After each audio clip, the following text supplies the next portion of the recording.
if you really like sit down and look at your life, it was a whole big art performance in itself. But when did you finally reach to the point that say that I need to start unpacking this? Do you think your parents wasn't in any position to protect you? How did you fend for yourself? How did you know that, okay, this is me, Edsel? It was a tough one. And I said, okay, you know what? I'm gonna just do me and figure it out.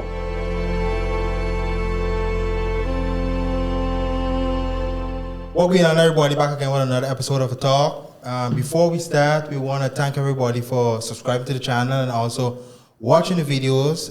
We've noticed that a lot of persons are subscribing, so that's a good sign. So we want to thank you guys for that. And for those that have not, make sure you subscribe and hit the notification bell below so you know every time a video drops. This time we have a very different episode for you. We have someone for the first time ever from Saba. Welcome. Yeah, we have Edsel Lake. Hope I'm pronouncing and saying your name correctly. Perfect. Yes? Perfect. How you doing? And actually, if you could describe yourself in a few words, how would you do so? Well, I am doing great. Thank you for having me. Describe myself, he says. Who are you?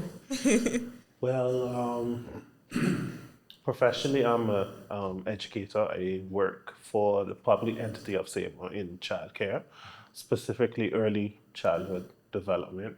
So that is where we work with children ages 0 to 4 years old. Yeah. Apart from that, I am a lover of the arts in all facets. I am a champion for against violence in any form, and specifically as it relates to children. Nice. So I am also a big lover of food. having been a chef for the majority of my career thus far, I've been a chef. So in a nutshell, that's pretty much me. And you was born in Saba? No, actually, a lot of my family heritage is from Saba, from my mother's side, but I was born on St. Martin. Okay. To an Antiguan father and a Saban mother. Okay. So that's kind of where the ties So a come good that blend. Saba. yeah, Anguilla too, because her fathers, so my grandfather families come from Anguilla, so it's a unique blend. It's a unique blend. And you went to school on Saba, or you went for the majority of the time school on St. I Martin? did go to school in Saba, and after I left Saba, I started in the British Virgin Islands. Okay. And the school I went to, they had a base in the BVI, and their main campus was in Vermont. So after completion of that course, then transfer to the main campus and complete that, which was a degree in culinary arts, a specialization in pastries.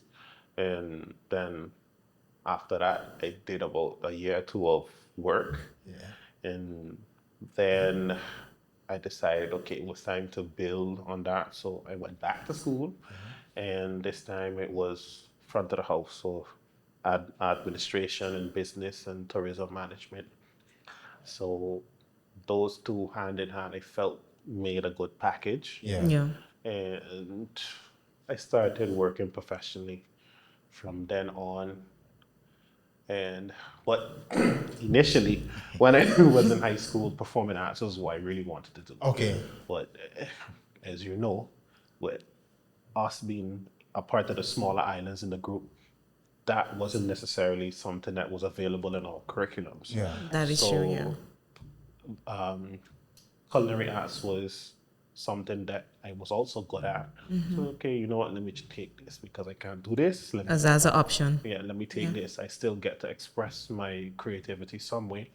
So, and strangely enough, studying culinary arts made a way for me to get into performing arts, strangely enough. So The artistic part, you mean? the artistic part, presentation. but it put me in spaces where I was allowed to meet other creative people. Yeah. And coincidentally, there was a restaurant that I interned at while I was in St. Martin. And there was another guy that was working there who was a dancer. And he was like, "Do you dance?" And I was like, not really. Yeah. But through him, that led me into joining motions dance, and that also led into Imbali, which then turned into Nia, which then turned into Dance Theatre of St. Martin. Okay. So yeah, that led into Yeah. many different facets of performing arts, from dance and ballet, jazz, African, you name it, to being in theatrical productions on stage. Yeah. Yeah. So So even though you didn't get the option, you still got but yeah, willing it just somewhere. found some way to get there. Yeah. And a lot of those situations where it was paired with cooking and performance. So the two seem to combine themselves Yeah. a Yeah. lot of the time. So I was like, okay, the best of both worlds. And then I started finding ways to, you know, where they can work together. Yeah. Yeah. So I didn't have to choose one over the other. Later on in life, I did have to choose because one didn't pay the bills, the other Yeah. one did pay the bills. So at a certain point, it's like, okay, you got to do what you need to do Yeah. and put aside what you want to do, because life is life. And I feel like that is a part that is most difficult for artists, because if you choose art, that part is like funds and so forth, and income is not so, how do you say, standard. Like, okay, you have that guarantee every month. that is true, unless you you have people in places that can guarantee you Yes. get to the next level, or you have to be this unique prodigy talent that is like Top. Yeah. it's like they really can't deny. And that Yeah. is not me doubting my capabilities, but it's me being realistic in the situation, because I've had moments. It's like, you have a particular set of skills, and if you just do so, you can make it. But there's only so much you can do when you don't have people in those places that can guide you Yeah. into those. So in Saba, they didn't really have those avenues to be creative in such areas. Not when I was growing up. Okay. I know from my parents' time when they were younger, I've seen the pictures of them having local productions, and they're putting on shows and stuff. And yes, it's local, but it's still an avenue for them to express their Yeah. creativity. Yeah.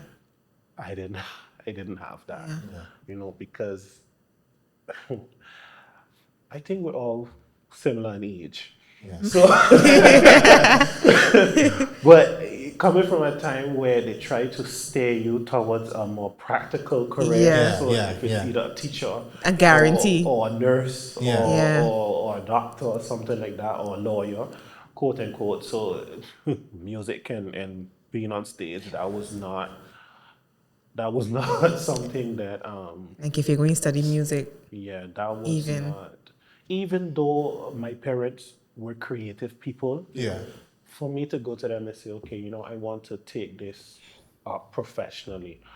At the time, that was not an option. Yeah. It was like you have to be practical and something that's going to pay the bills Yeah. and Yes. allow you to have longevity. Yeah. And understandably, it made sense, but from a spirit point of view, it is not. Yeah. The Have you- funky thing too. Have you let that go totally, or you still maybe for the upcoming youth provide those, areas of being expressive and artistic?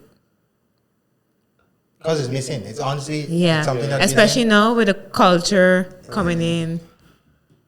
No, for all through my college years, I had to put it down.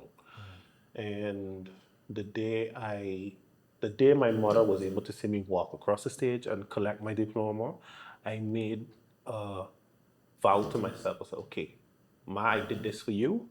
Now it's time for me to do what I need to do. Yeah. And she was like, okay, what was that? And I was like, I'm gonna show you. I'm gonna show you. And came back to St. Martin, and the place that I interned, they offered me a full-time job. And I was able to fix my work schedule, which allowed me to take classes and work on my craft. And I was very appreciative to them because it allowed me to tap into aspects of myself that I didn't necessarily consider were aid me in this way. So living in Martin allowed me to dig into all of that. Moving away from Martin, it has its pros and its cons, Yeah. um, but if I'm being honest, I could never really put it down completely. Yeah. What made you ultimately want to leave Samaritan to go back to Saba? Well, my mother actually, because her health started to decline. So in 2018, I made the decision to leave because we had already gone through Irma, and that was an experience in itself. And I could have stayed, but she was more important. So, and I don't regret the decision because COVID came right after. That's true. That is true. So I was like, okay, I was fortunate in that. And yeah, it's been a year now since she's passed away. Oh, So sorry. Sorry to hear that. I don't regret making that decision. So, yeah. Now that you're back in Saba, what do you see Saba how do you see Saba right now is progressing? Um, Saba has progressed tremendously from my time as a child to what I see now, and that is in infrastructure and how to say the livelihood of the people. It has progressed tremendously in that way. I do feel that there could be some adjustments when it comes to like the education and sports in particular. And when I mean sports in general, not particularly on one or two particular sports, sports in general. Yeah. And I feel sports and the arts, those are avenues that they really need to invest in because they inform so much of our daily lives without us even knowing Yeah. how much they lend to other aspects of your life. So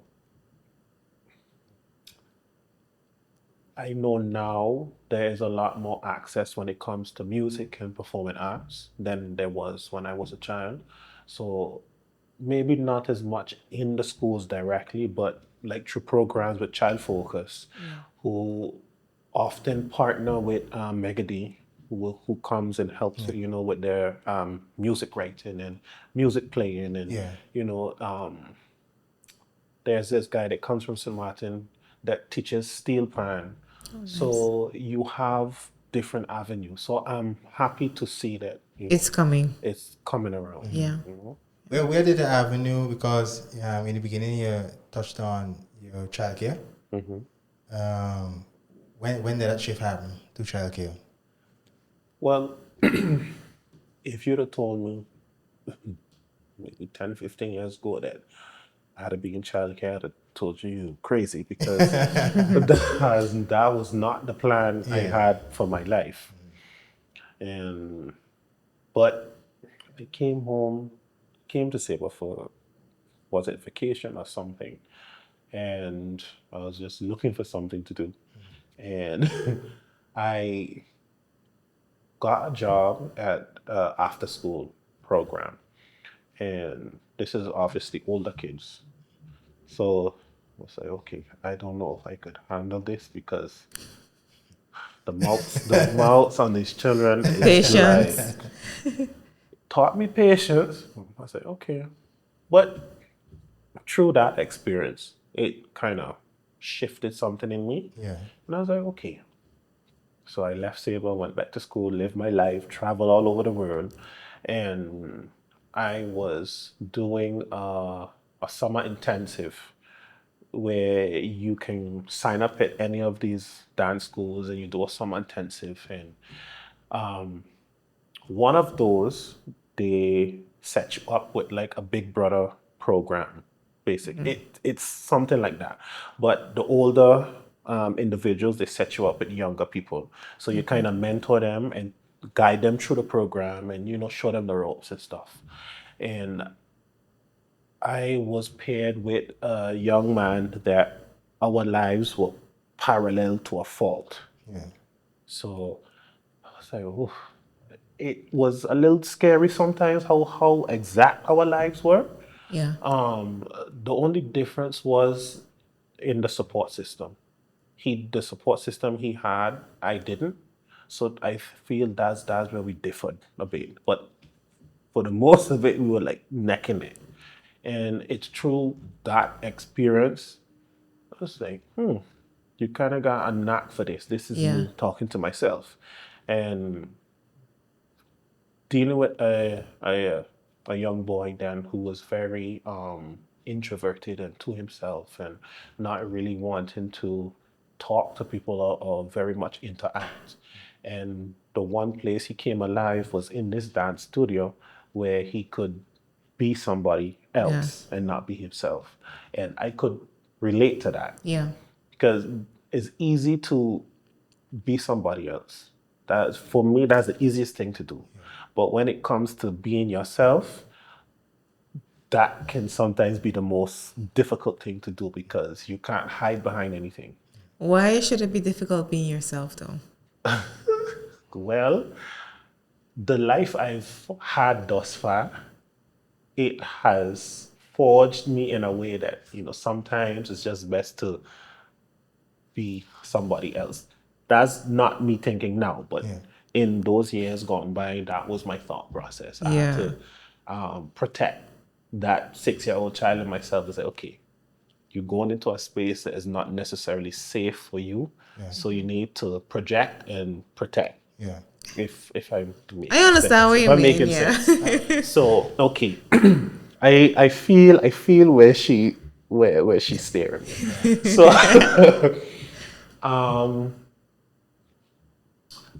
I was sexually abused when I was 6 years old.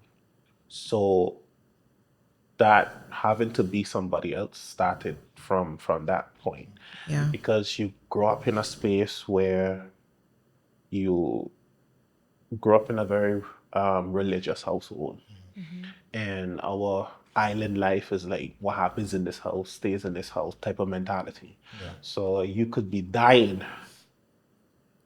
Mommy said, you don't have nothing to tell neighbor Susan. You zip your mouth and you did what Yes. you got to do within that house and you move along. You can't fault them because, hey, they come from a very different generation. Yeah. So you grow up with that, and then you have the world telling you how you're supposed to be. You have the church telling you what you're supposed to be. And then your household is saying you have to walk this way. So you have all of those things to deal with.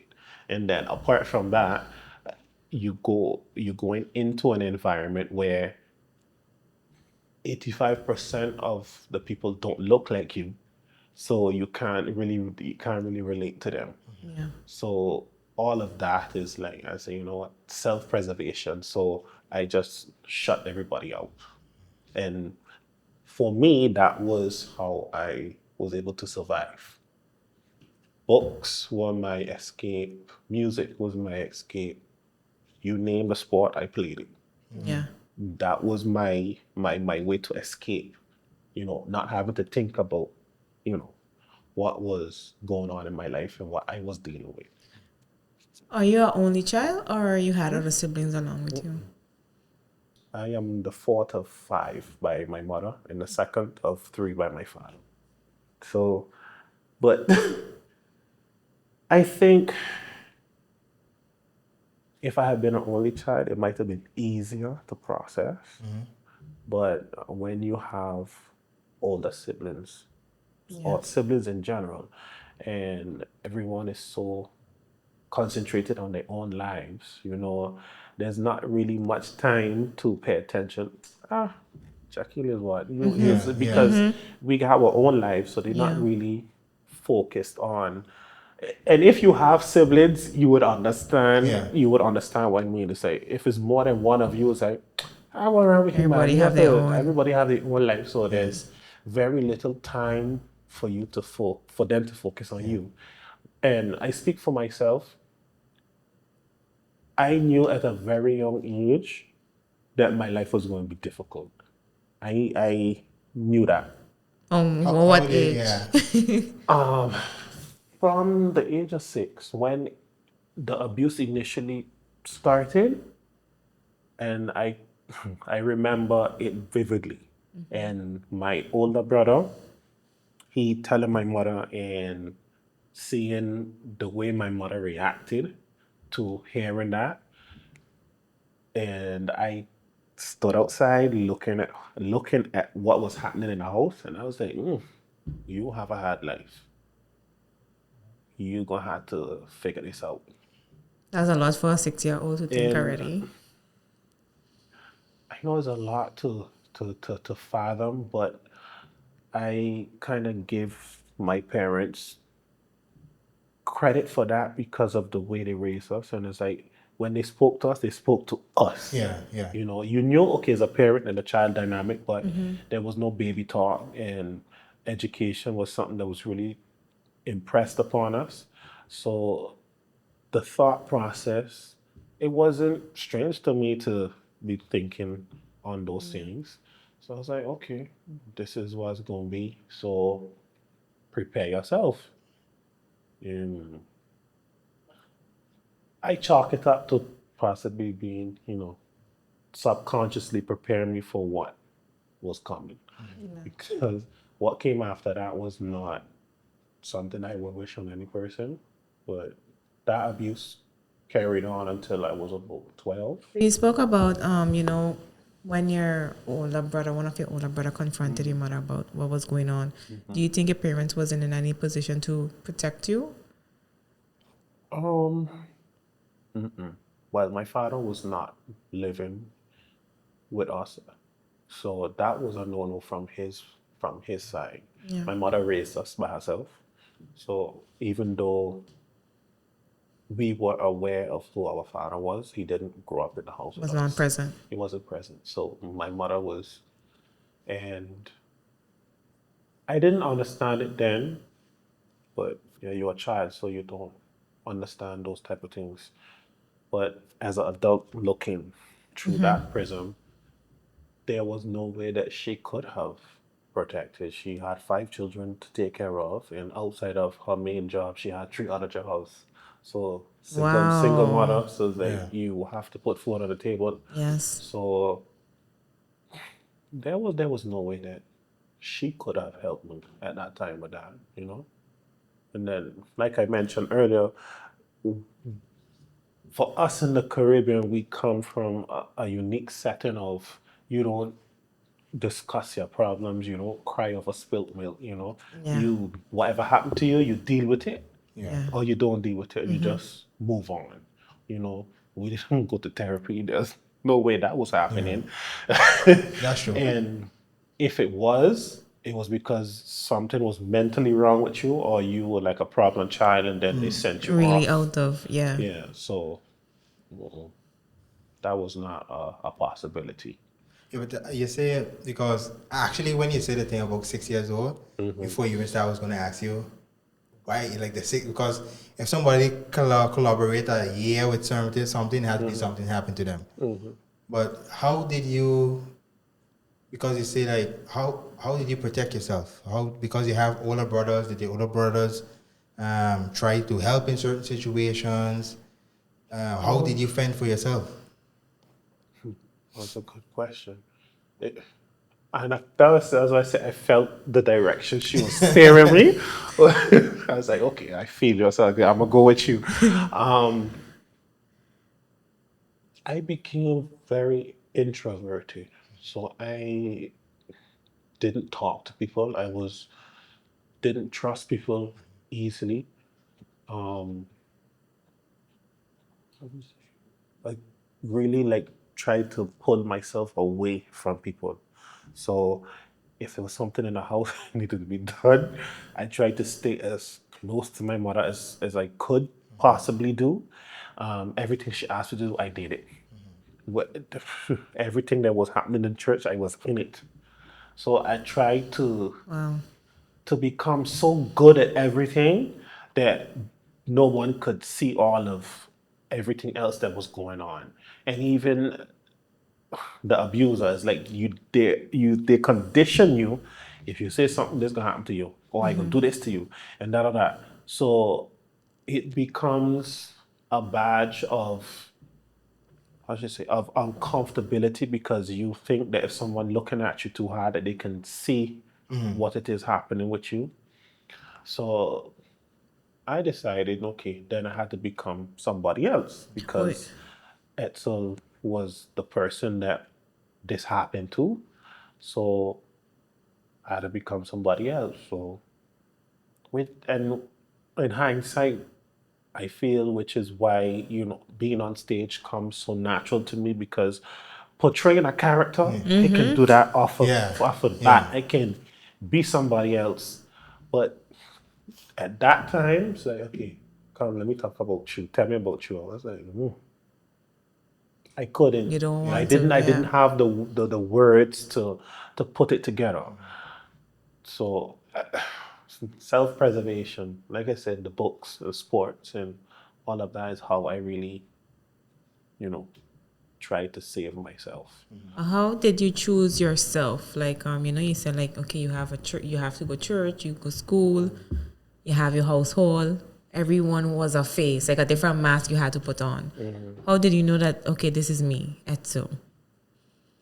Well, that didn't come till much later on in life. It's like I I think the first awakening was when I realized the stuff that I was really good at. It's like my schoolwork, I knew no one could have beat me on that. I was good in that. Yeah. Reading, yes. Of all the issues that I had, if there's one thing my mother could never argue, was with my schoolwork. That was always on point. Yeah. Yeah. My younger brother and nephews and whatnot may have had bad grades, but Yeah. Yeah. Yeah. my schoolwork had to be on point. I Yeah. didn't skylark with them. Um, so I tried to focus on what I was good at. I was like, okay, yes, I have all these things, but look, this is what I'm good at. So Yeah. focus on this. Yeah. Focus on this. Focus on the good. Focus on the good. Yeah. And but yeah, but you got to deal with all of this first before you could like really focus on that. And but that wasn't my thinking. I was like, I don't want them to figure out about this, because that comes with a lot of shame and a lot of baggage that I don't know how to handle. So I was like, okay, let me do all the good stuff. Focus on this. So navigating primary school was very difficult, because that also subjected me to a lot of bullying. And yes, my big, tall, 6'5" self. Yes. And I was very skinny. And yeah, subjected to a lot of bullying. When I got to high school, that transition didn't really happen the same way. The bullying still continued, it just intensified. And I was like, okay, schoolwork still buttoned down on this. And it's like, you know what? You got to get out the Saba at all costs. So normally you would do high school in 5 years. I finished in 4. And I was like trying to plot my way to get out, because it's like there got to be something more than this thing. I think the real awakening was in high school. I tried to take my life. Oh. So is after that is when things started to move in a better direction, I would say. Because up until that point, I didn't feel like, anyone was in my corner. Yeah. So I was like, okay. So there did come one person that was like, okay, I see you. So let's try to, mitigate that. So left Saba, went to school, lived my life, and it seemed to be going okay, I would Yeah. say. But again, as another mask, because now I'm in a country where nobody knows me, Yeah. but still I'm taken out of a house where it's predominantly women. I'm a mother and my two older sisters. And now I'm thrust into a house that is complete male.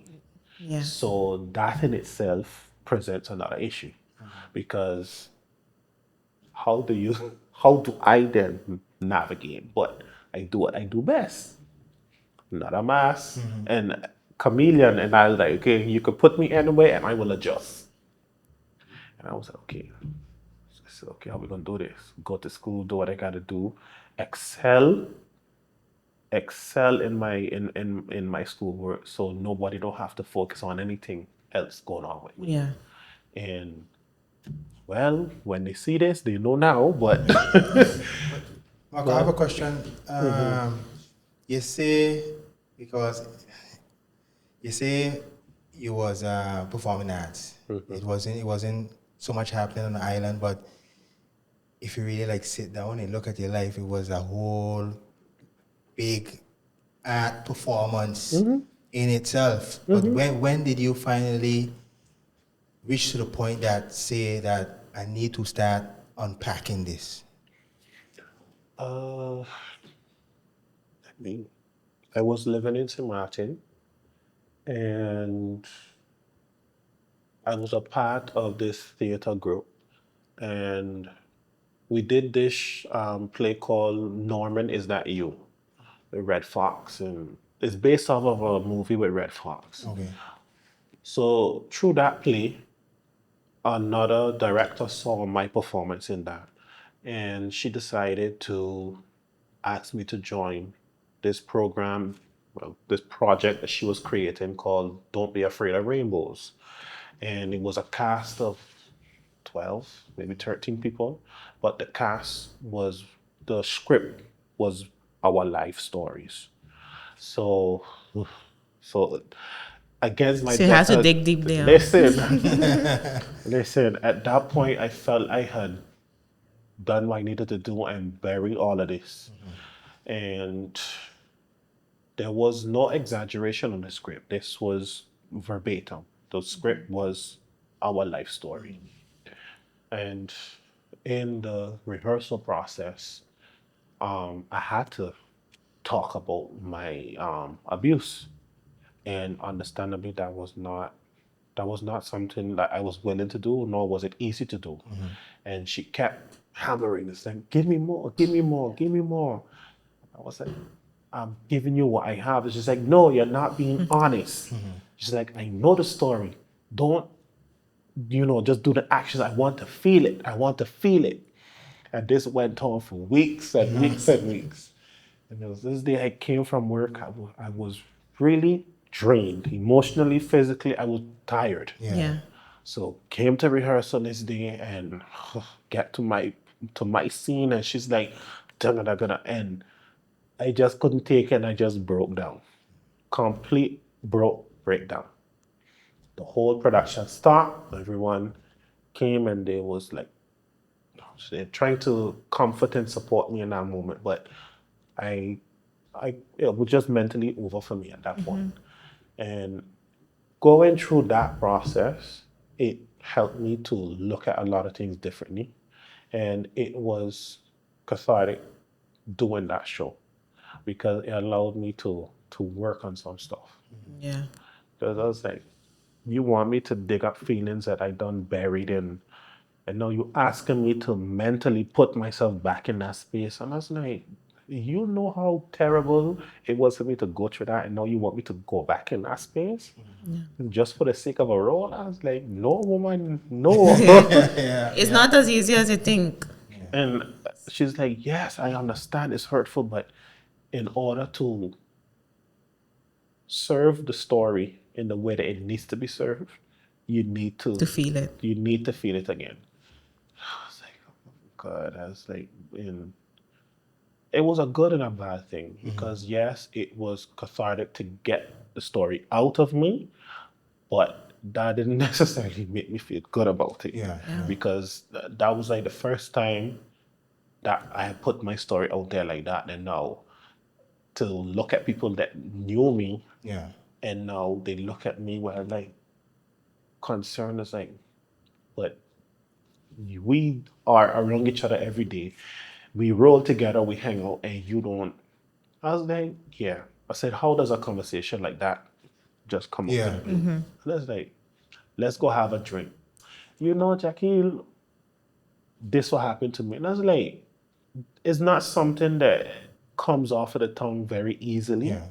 So I said, just give me some grace. And still after that, I kind of like put it down and still went on with my life until the situation with the young man. And I was doing another show in St. Martin. We were doing the Broadway version of Aladdin at the time.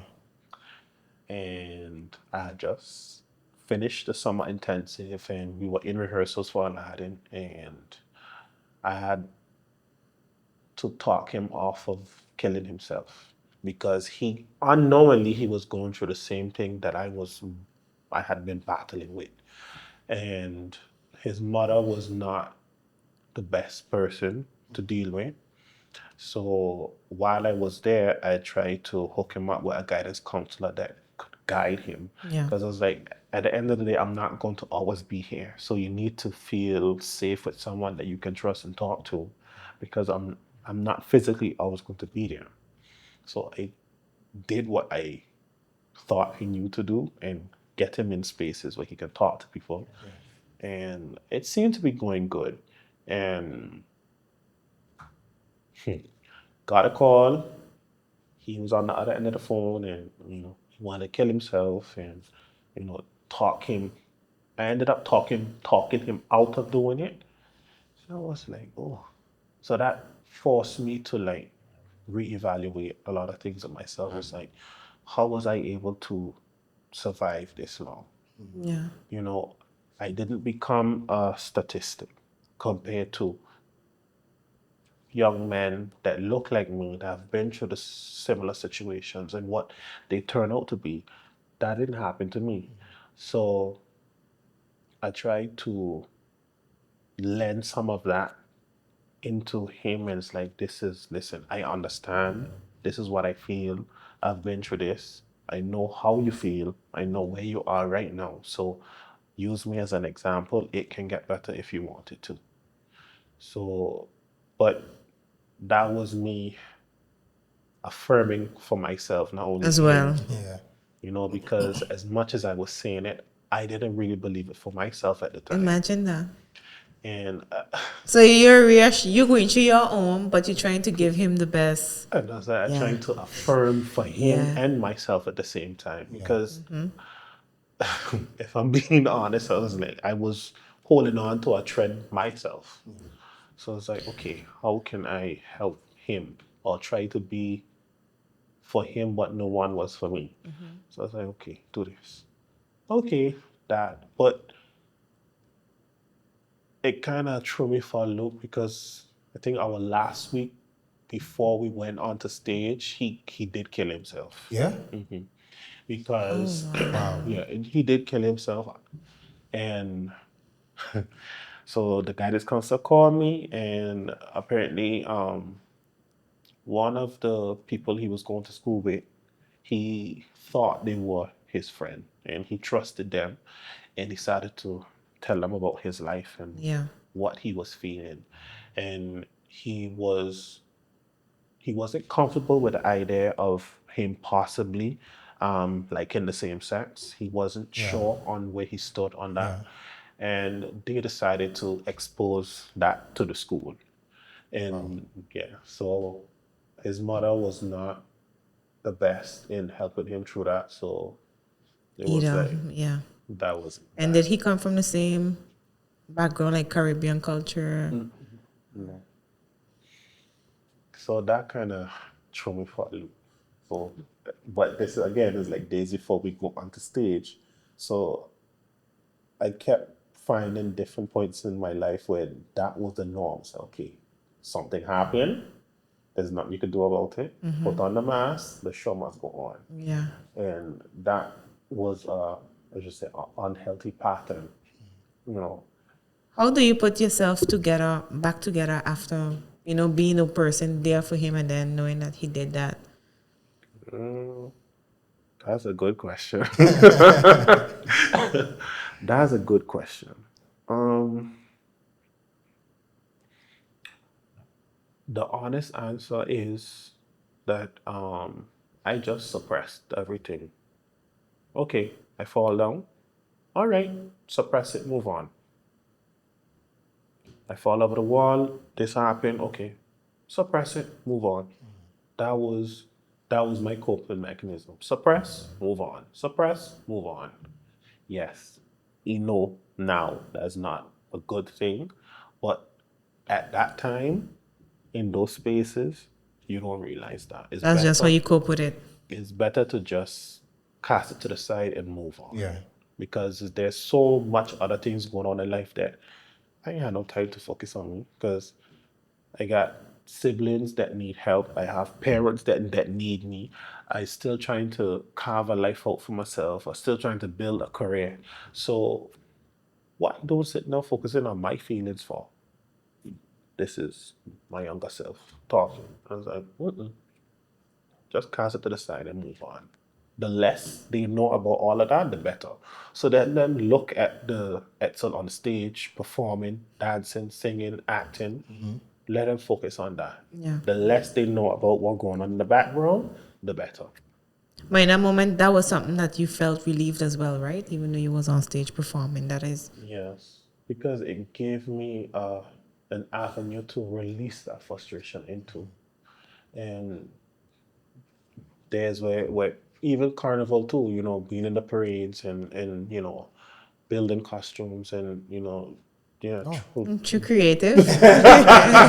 yeah, and collaborating with other Yeah. designers and whether it's traveling So to. you make costumes right now. Well, I've taken a pause. I've taken a pause on that, but Yeah. for myself, what I've done the last 6 years is I I develop the concept, I create the design, and then I go to the designer and say, okay, this is what I want. Okay. Okay. And then I more or less guide as, okay, no, I want this, there, that. But the active, like, Like, feathers and no. yeah. Okay. Yeah. I put that one down Yeah. to rest. And I say, you know what, let me focus Wire on, bending and all of that. yeah, leave someone else do that. But, it's just me trying to channel that energy into something positive, something someone else can benefit from, and not necessarily have to be always focused on you. Yeah. Yeah. So I see you also they talk about with the friend that unfortunately committed suicide. You put him with a guidance counselor, got him set up with different things. When did you take the step for yourself to align yourself with someone like that? that didn't happen till quite recently, to be honest. We are 2025 now, so let's say 2019, thereabout, give or take. I was the after school program I was telling you about earlier that I was working at. Um, I have been complaining about this back pain for a long time. And it got so bad where when in the morning I had to roll myself off the bed. And then it took me at least half an hour to like stand upright. Oh. So I was like, okay, this is another thing for me to just deal with, move on. We went hiking this day, and on the way back up from the hike, I fell and I hit my back on a big rock. So I made sure the kids were already up the hill, and I started to climb the hill. But physically, It wasn't I really able. didn't have no strength to do it. But I said, you know what, I have to get up the road because if I fall down here, no one is going to know that I'm falling. So I tried to get up, and I managed to get a good way, and I just collapsed. Ambulance took me, and there was a lot of stress on the ligaments in my lower back and stuff. So that led into them saying, you know what, your body is under a lot of stress. So then whatever you're holding on to, you need to let it go. And I was like, I ain't holding on to nothing, man. I was like, I good, man. Just give me Yeah. whatever you got to give me. Let me go for my business. So it's like, okay, you sure? I don't want to see you back here. And I was like, you don't go see me back here, man. I good. Yeah. Just dismiss it, go. All right, they gave me injection, and after that wore off, I was good as gold. Yeah. Left, gone back to work, gone back to my life. So at this time, CBQ is coming to an end, and we are being propositioned for the SPWay level 3. So the best from the CBQ would qualify for SPWay. Yeah. So so this is about 2022. Yeah, February 2022. CBQ was basically done, but we just had one final exam to sit. So it was a Thursday morning, video call with my father as normal, and I could tell he wasn't feeling too well that day. So our conversation and ended off, you my son, I love you, have a good day, I'll talk to you later. Okay, daddy, gone. That was the last conversation we had because that afternoon he was dead. So that same week, all of this is going on. Final exams, father dies. My mother's diagnosis of dementia is all within the same time frame. So Wow. I'm like, okay, all of this Wow. SHIT is happening at the same time. It's like, how do I function? And I'm like, God, I don't know if you favor me right now. I said, because I don't know how much more of this I could take. Yeah. So again, going through all the process, I'm not saying anything to anyone. And in the midst of planning a funeral from overseas, because this is still COVID time, so I physically could not have gone to Berries at the plan a funeral from overseas. So that in itself is That's a tough one. is a tough one. And I said, okay, you know what? I'm gonna just do me and figure it out. Same, maybe a couple weeks after, I I went to a psychological training for the Red Cross, and by this point, I That, am yeah. I don't know how I even made it through that training because it's like I'm sitting there and I'm present in body but not in mind. And there was two facilitators that are actually trained therapists that were working in Saba and Stacia.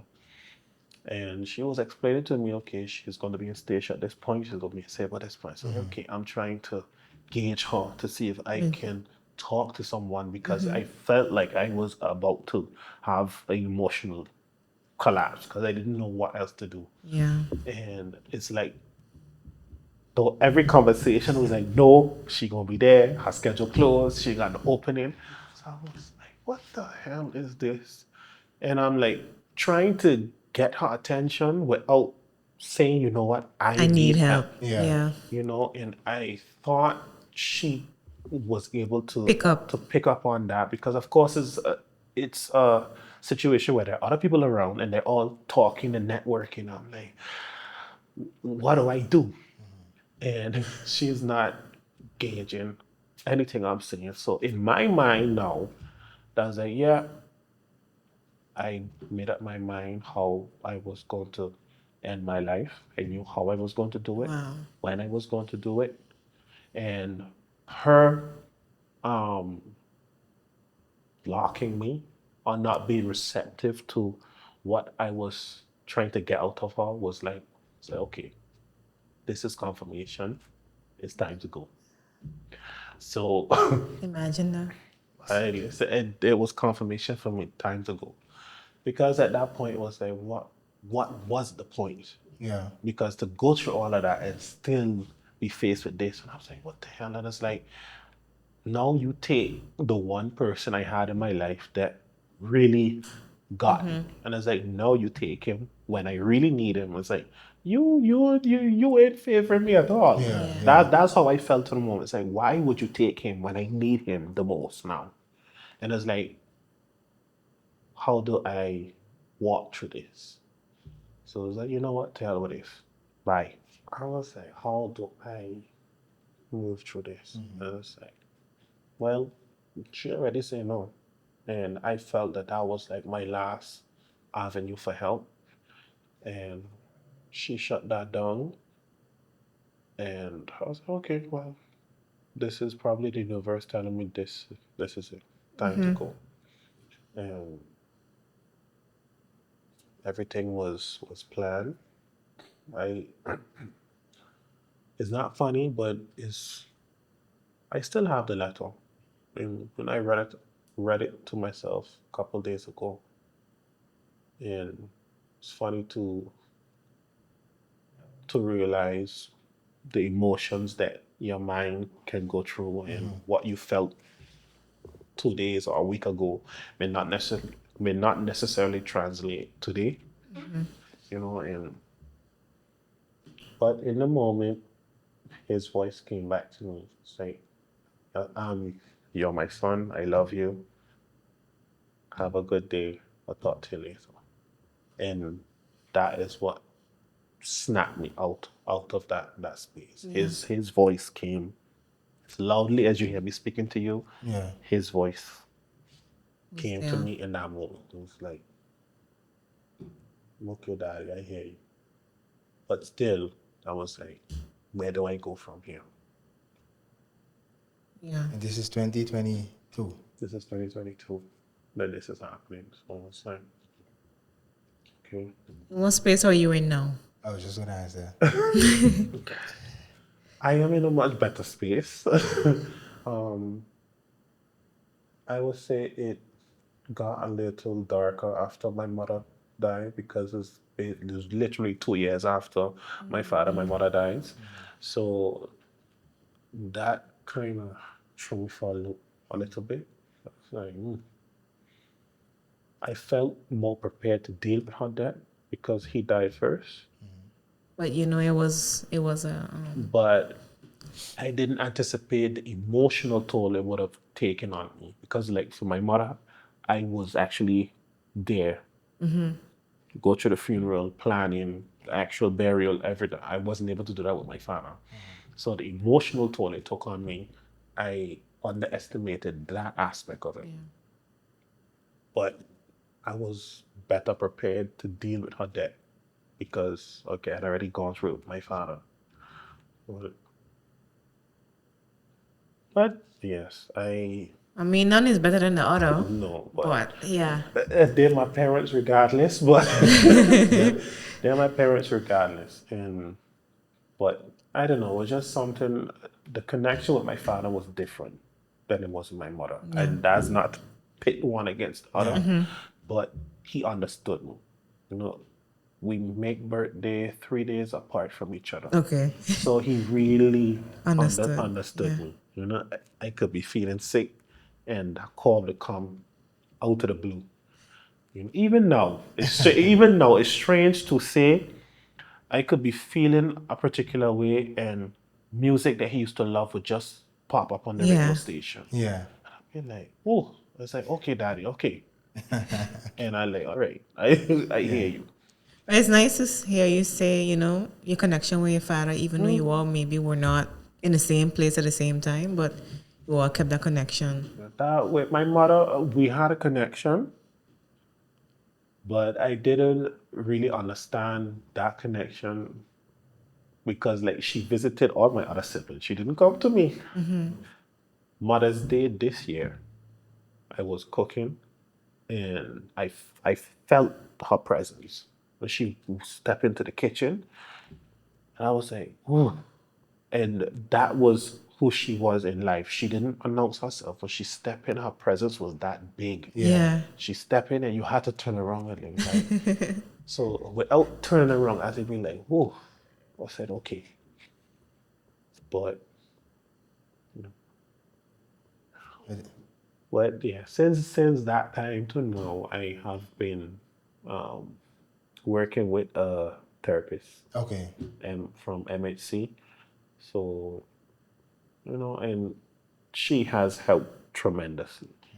You know, That is good. she has helped. She has helped tremendously, and it has improved in a lot of different areas in my life. Because dealing with children, sometimes you not sometimes you have to be in check of your feelings and emotions For at sure. all times. Oof. Yeah. I know that for sure. Because they always drill it into you. It's like the children learn from you, they feed off of you. So I constantly have to check myself a lot of Yeah. the time. Because I think what maybe week after my mother died, I was at work and I was sitting on the floor and sorry, That's okay. we large group time. So I was playing with one of them with the blocks and unbeknownst to me, he was just sitting and he was just observing me. And while I'm talking to the other child and playing with the other child, so he comes and like, teacher, you son? Yes. Did I And read I things? look at him, I was like, teacher, you son? And I was like, yeah, a little bit. And he come, get you hug? Get you hug? And just then is when you need it. And I was like that, and I just like, oh, it started because it's like as young as Because they you. Yeah. are so sensitive to what's happening. And it's like when the others saw him do that, they came and did the As same well. thing. So I was like, okay.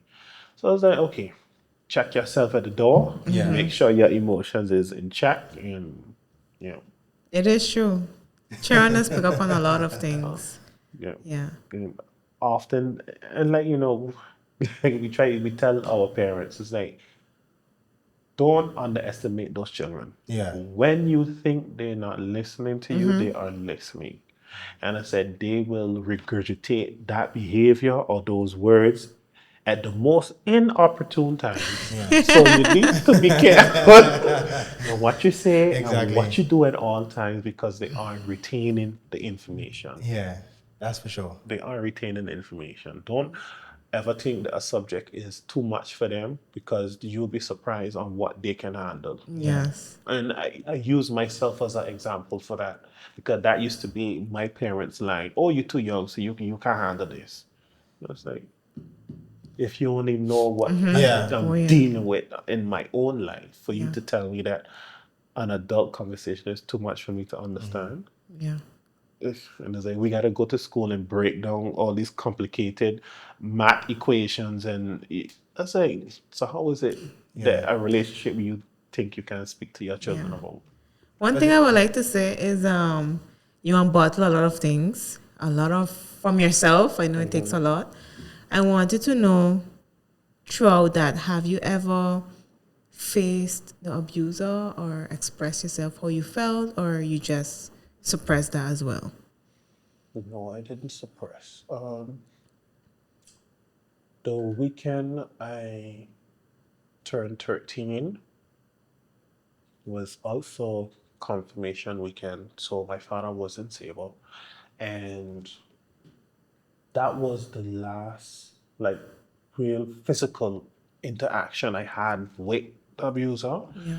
And when I say physical, it's like I felt I was strong enough to fight him. Yeah. And he tried to attack me, and I managed to fight him and get away. So I went to my mother and I was like, "Man, this is what happened," and da da da da da. And I said to her, I said, please don't tell my father. I said, let me figure out how to word it. And I talked to him. She didn't listen. She still went, she told him. And that turned out to be a whole weekend of what was supposed to be a celebration was a weekend of just police station and Yeah. investigation and interrogation and having to repeat that story over and over and over and over and over and over again. So, long story short, they held him for the 8 days, and I never forget the officer at the time who is looking at my 13-year-old self speaking to the 6-year-old in me. We are aware of this man. We are aware of him and what he has done. And what I didn't know at the time is that he had done it to other people. And they were not willing to prosecute him because no one else was willing to stand with me to corroborate the story. So So it had to happen. Wow. Okay. so I was like, you can imagine what that said to me in because I was, like I said, I was old enough to understand what he was saying to me. And I was like, you're really on your own because like nobody in fighting for you at all because like these are people that are put in positions to help you and this is what they're saying to you. So I'm like looking at my father and he's like, and I was like, I really felt alone. At that point, I really felt alone. I said, what's the point of doing this? So what I didn't know at the time was that my father went after this man and tried to kill him. But I didn't know that at that time. I just left that feeling like, okay, I by myself, I got to do this alone, nobody had to support. But what I found out years later was that my father was the only one that believed me when I spoke up about this. Yeah. And this is not to put shine a bad light on anyone, but to this day, sometimes when I look at my family, I question. It's like, did they ever believe me when I said this? That this is just me talking to myself for a split second, and I say, you know what? Don't even bother. They don't. It holds no relevance now. But at that time, I knew my father was the only one that believed me, and he died. And with me knowing that I understood that he believed me. Yeah. And the last 7 years of his life, we really had thorough conversations. And I was thankful for that because there was a period of time where we weren't really on speaking terms. And it's not that it didn't come from a place of hate, but a place of disappointment because I felt he could have made better choices. And he started getting sick. So I was like, you know what? I jumped on the plane, I went to see him, and he was like, this. And I was like, you know what, Daddy, the time for that's past. Let's just have a conversation. And in all those times, we spoke about everything. And it was not a parent to a child, one man speaking to another man.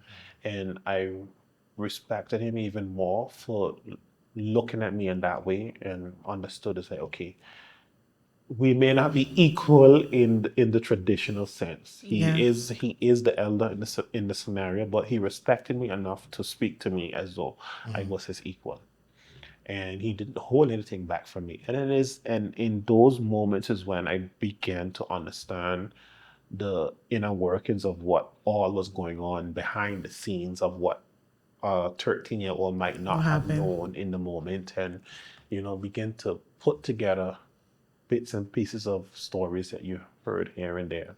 And it's like, okay, this made sense. And I understood why certain decisions was made and yada yada.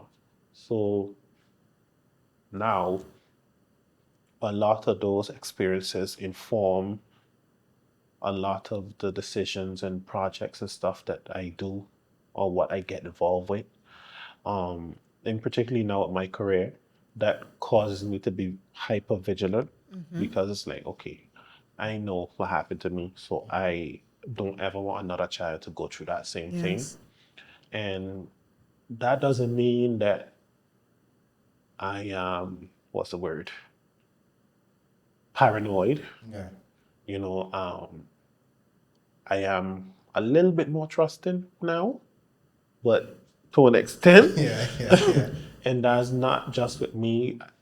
As long as children are within my immediate care, doesn't matter who they are, they're going to be protected. Yeah. And my thing is that I always want not necessarily the parents, but the children to feel safe. So as long as you give your child to me, or your child or children are left within my care, they are going to be safe. Yeah. I would lay my life down for them in that way, because it's like I You know didn't how it have is. Exactly. this, Yeah. and they need to be protected for as long as they could. Exactly. And not just the girls, the boys as well. And I was a part of a pro, well, you could say a project, where they was talking about sexual abuse, and I raised the question. I said, okay, yes, I agree. However, the way it was structured, it was focused primarily on the I females. totally agree. I see that often as well. And I said, what happened to the males? Yeah. And it's like, oh, but we don't have reports. I said, why do you think you don't have the reports? And I said, without having to go into major details, I said, do you think that if this program or this project or the avenue was open to allow the males to come in and have these conversations and feel safe about the information they're I think giving that you, is really important. without the thought of this information being used as a whip to lash them? Exactly. Don't you think they would be more forthcoming? And I said yes, because we have been so conditioned to think, Only. okay, if he get molested, or he has to turn out gay. And I say, that's not necessarily the truth. I said there are some instances where that happens, and you treat those situations for what it is. I said, however, that's not always the case. Yeah. And I said, and it's not always a male on male situation. I said, because there are some women that abuse the male children as well. Exactly. I said, it is not always that way. And I said, the emphasis that where parents and sometimes institutions put the stress Isn't mainly on is females. Yeah. mainly on the females. And Totally then, agree. I and agree then with you. a lot of times too, when they find out about it, is like, okay, I go get this person. But what happens to the child? Yeah. And I use my scenario Yeah. as an example. Okay, yes, you want to go after this man, but you left me hesitant. So what happens to me? Because I still have to move on and live with Yeah. these memories. And there's nothing that can take that away from you. I live in Saba. He's still walking around Saba like nothing ever happened. Yeah. And at one point, I used to be angry. But now, when I see him, all I feel is pity, because I know he's not living a better life than I am. Yeah. And it took a lot of work for me to get to that place, and for me to understand that what he did was nothing to do with me. It was all of him, Him. his Yeah. issues. Yeah. And that At least that takes off some off of you as well, right? yeah, it does. It doesn't make it easier in a sense, because you always have the questions of why Why did you? you do it to me? Yeah. Why did you choose me? And it felt different, because he was, you make a mistake. Most of us, we make a mistake. You ask for forgiveness and you want to amend or try to make amends. Yeah. Yeah. He was not sorry. He was not sorry for it. I know, because it came out of his mouth verbatim. Yeah. He bragged about it. He was happy about it. He made no apology. For him, it seemed like it was a badge of honor to brag that he was able to do this. So It's terrible. for me, I kind of have a mixed feelings about him Yeah. and the whole situation. Forgiveness, yes, because I had Sometimes to. it's like the person might not. You forgive yourself even if the person doesn't. How do you say? The person don't want to give the apology, but you forgive yourself to make it feel more easy on yourself. I don't know if that makes sense. I completely Yeah. understand. I forgave him a long time ago, because I had to do it for my own Yeah. self Yeah. preservation. Because all the good things that came into my life since that time to now, if I'd have held on to all of that, none of those things could have been as positive as they have been. Everything would have been tainted because Yeah. I would not have been able to see all the good things that was happening to me. Yeah. Because it's like, okay, you're still angry, you're still holding on to this, to all of this. Yeah. Don't get me wrong, you still have those feelings, and every now and again, a situation may come up and it's like, oof, and you take back, but it's not nowhere. I have a question. Hmm. Like a situation like that where you say like, okay, you went through the process, you went police and all that type of stuff, and eventually at the end of the day, nothing really came out of it. How do maybe there was someone that maybe a similar situation was also happening, but then they see the outcome of what happened in your situation, and like, yeah, I ain't sure if I really want to make it known because of that. But how do we change as a society in order to allow more persons to be willing to come forward and speak about these type of things? Well, that answers in two parts. Um, well, one, I don't quite recently they had this campaign with a protection code. Yeah, Yes. yeah, yeah. So I was a part of that campaign. So largely in part because of what it meant for the future in terms of abuse in all forms, and it not just with children, with anyone The in protection particular. code. Yeah. And that was one aspect. And I'm currently working on something similar. Hashtag I am valid. So, but I'm trying to get it steered, in particularly for the males. We're not discounting the females, but I wanted to highlight the male That aspect. Yeah. specifically, yeah. I wanted to highlight the male aspect and give a voice to the male point of view when it comes to that. So look out for that. That's Yeah. that's Yeah. that's Yeah. coming. Um, but to further answer your question, it was maybe a couple months after my father passed away. The same guy, the abuser in question, he was attacked by another young man that I went to school with, and he was beaten very badly. He had to be lifted to St. Martin, and my former schoolmate, he ended up having to sit some time in Bonaire because of that situation. And all of that I learned, karma is a funny thing. When you dish out, you don't know who's going to come back to you. Yeah. And through that process, I realized that he was also another one of the young people that he had, you know, touched inappropriately. And through a somewhat casual conversation, he everything just snapped back and he just retaliated against him. So it's like, hmm, it put me to think, it's like, had they done something about this way back when, this could have been avoided. Yeah. And the unfortunate thing in our communities is that why does it have to take something drastic to happen before the powers that be take action? Because it's not like you didn't know, you knew. You knew what he was doing, what he continues to do. You knew Yeah. what was happening. So I'm like 30 plus years later, he's still allowed to walk among the community like, I can't listen, imagine.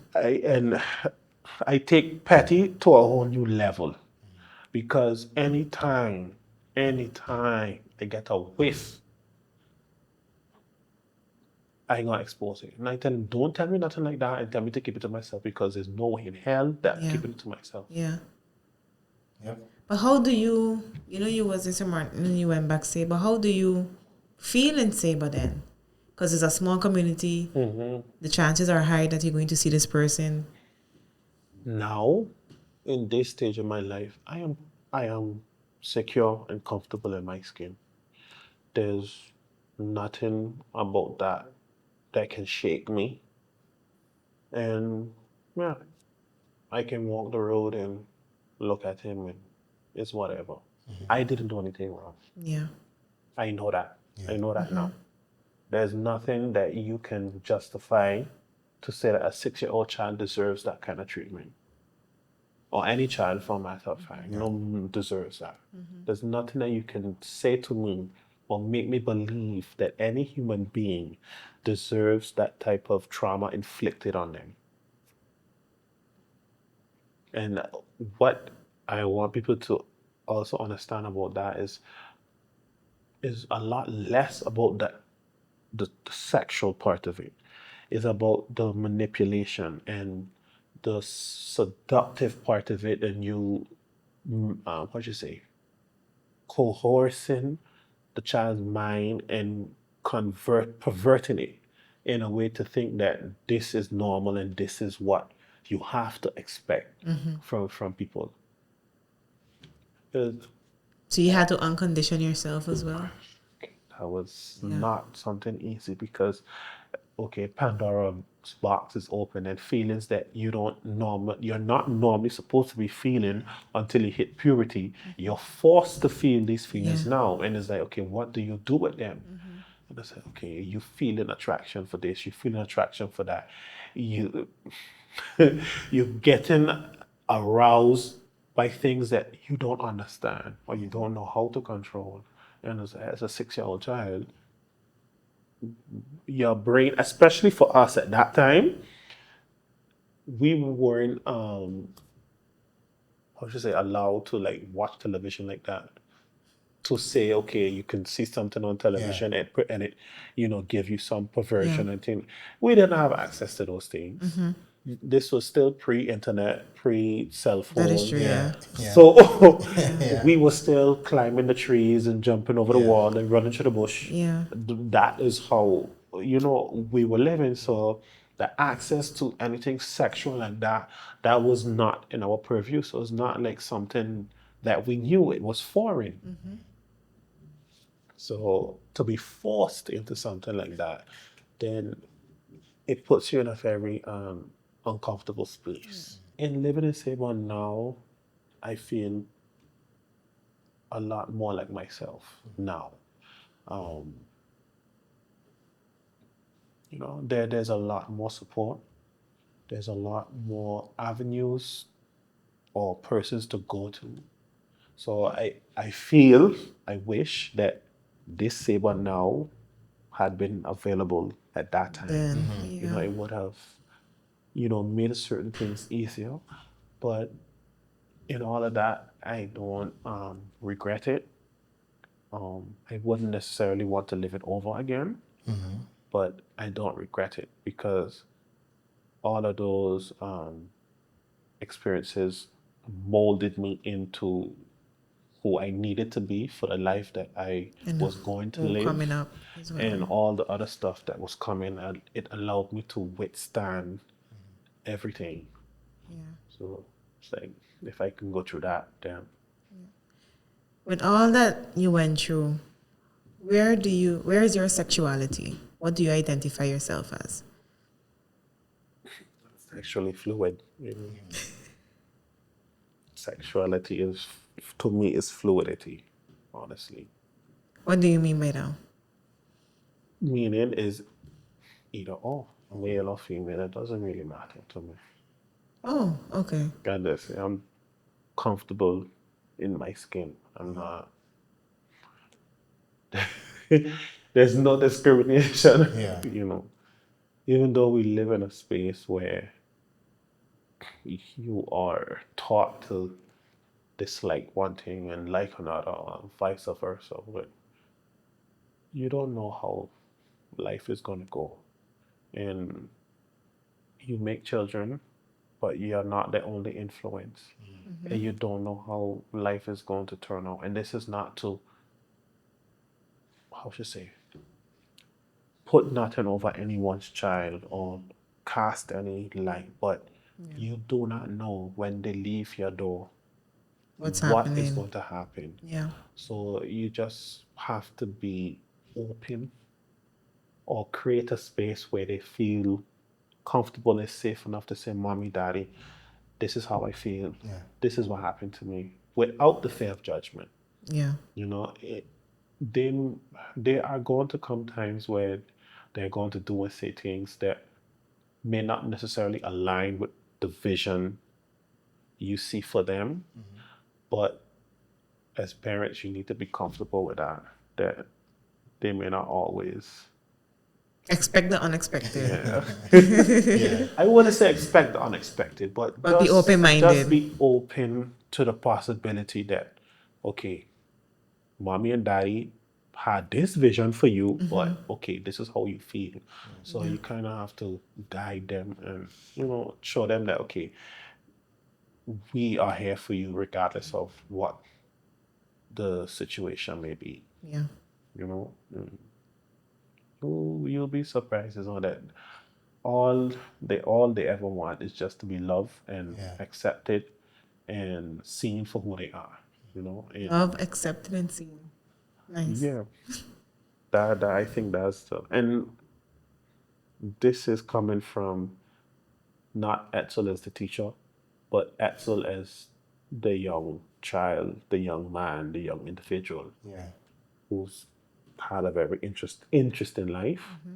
And yeah, I see children at one of their most vulnerable stages. They're very early in their development. They're trying to figure out themselves and what direction to go and what to do and what not to do. So by the time they get to our age, we often wonder what happened before they got there. Why did they turn out this way? Why did it turn out that way?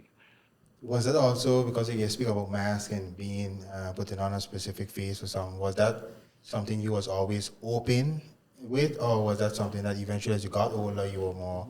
No, because if you remember, when I was talking about growing up in a very religious household, it's like there's a very thin line you got to walk. So you had to be extremely careful, not to say too much, not to do too much.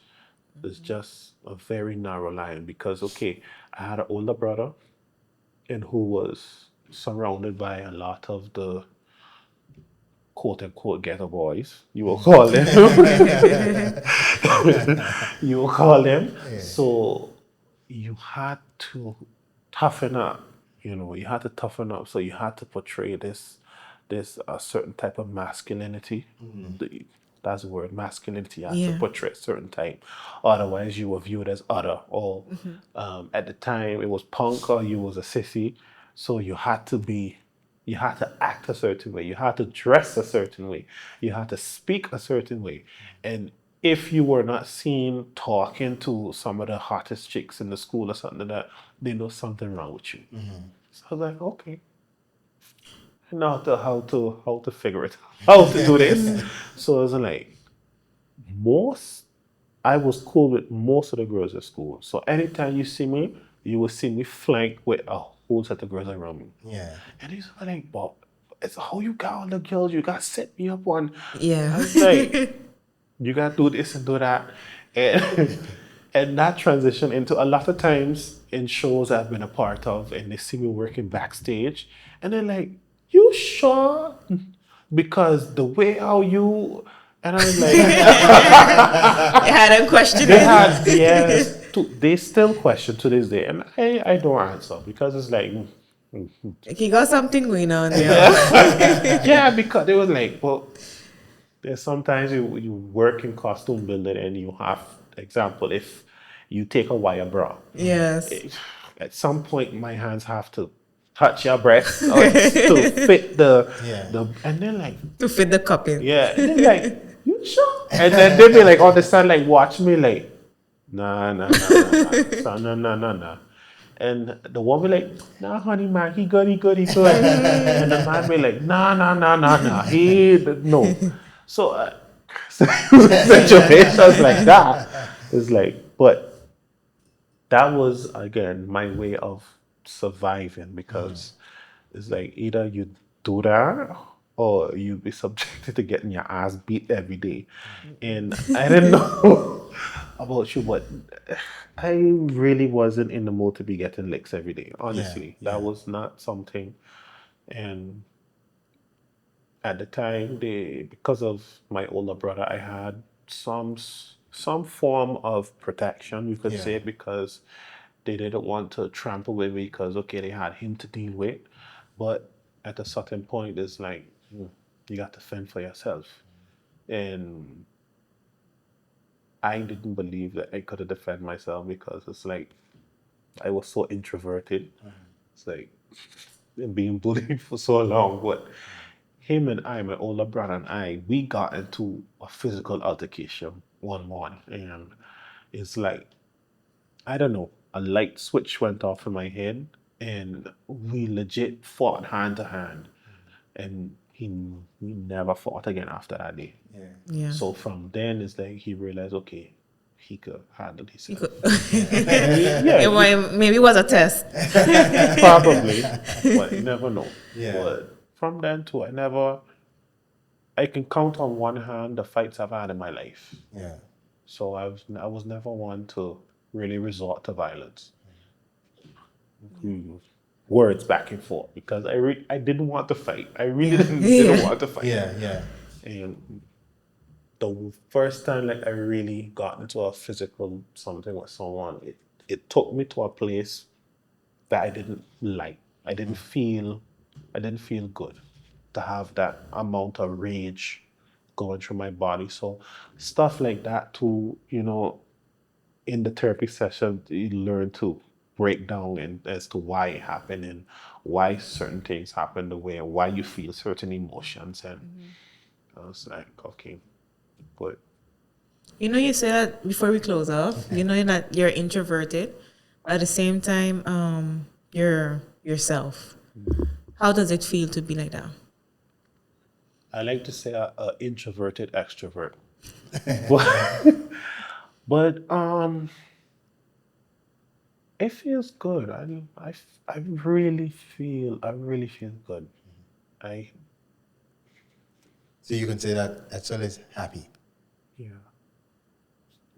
Right now I'm happy where I am mentally. I'm happy where I am emotionally. Um yeah, I really am. I was saying to Jackie earlier, it's like I initially found out about him through Gail, and she and I met some time ago through the Red Cross, and Oh yeah. um, there was one training that we were at, and we were talking about life and our experiences, and I was telling her a little bit about my story, and she's like, "Oh, you know this guy, Jackie, I did this podcast with him, and it ain't out yet, but you gotta check it out." And I was like, okay, okay, cool. And at the time I was like, I don't know how I felt about it because up until recently I was like trusting people with my story. I felt a way about it because it's like I was of two minds. Is he going to be open enough to hear what I have to say and like really see me Yeah, in what I was saying? Is he going to use my story as a means to lash me with it? Yeah. Is he going to be able to handle the weight of what I'm going to speak about?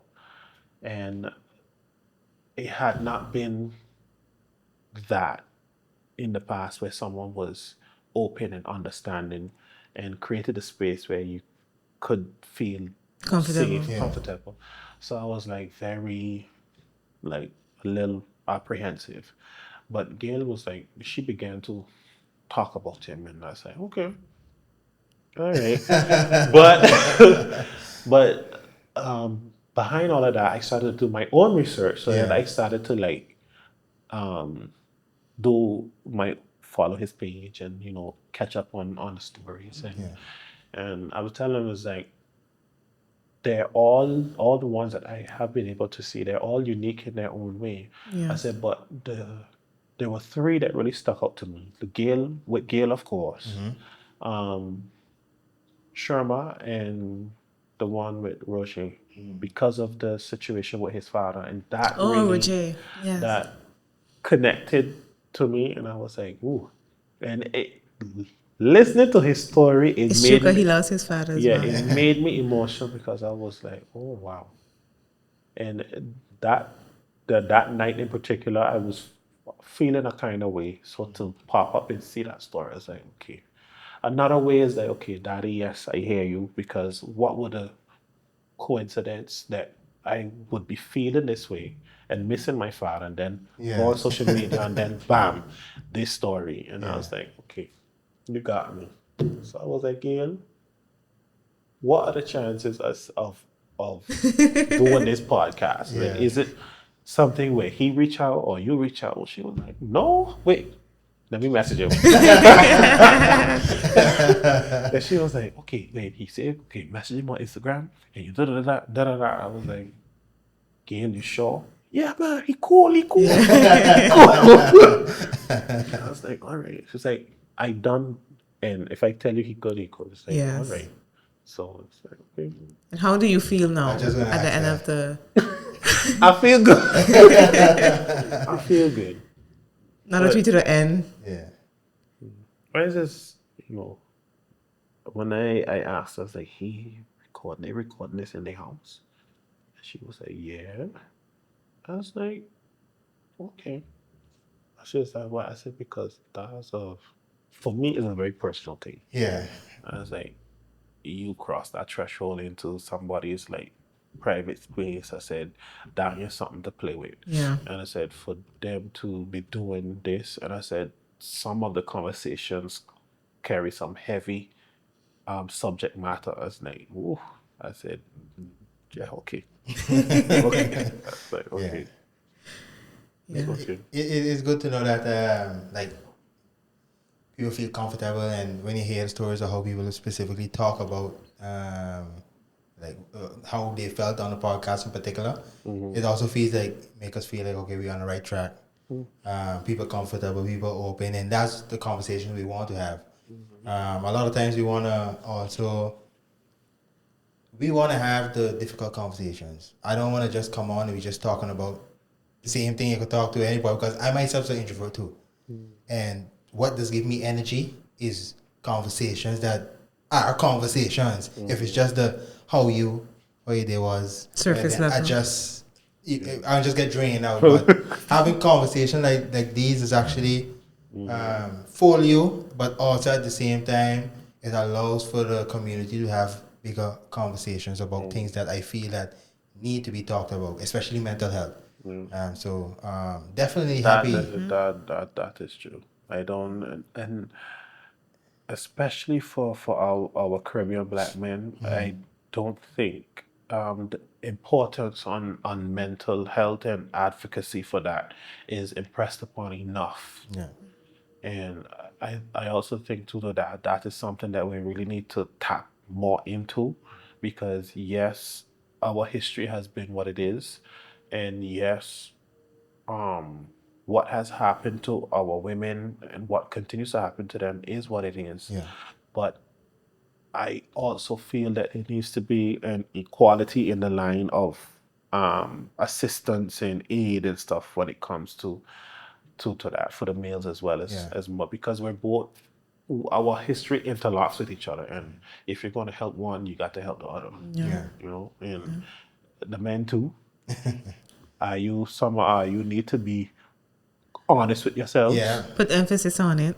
honest with yourselves, honest, capital H Yeah. O N S E S T, honest with yourself that something ain't going right and is okay Yeah. to not be okay. Exactly. You just need to know that who all of us we interact with so many people, we talk to so many people on a daily basis. I refuse to believe that you don't have at least one person that you feel comfortable with, that you can be vulnerable with. It doesn't have to be a wife or husband or romantic partner. It can be a friend. It can be, your spiritual leader, whomever that I know we all have at least one person that you can be that with.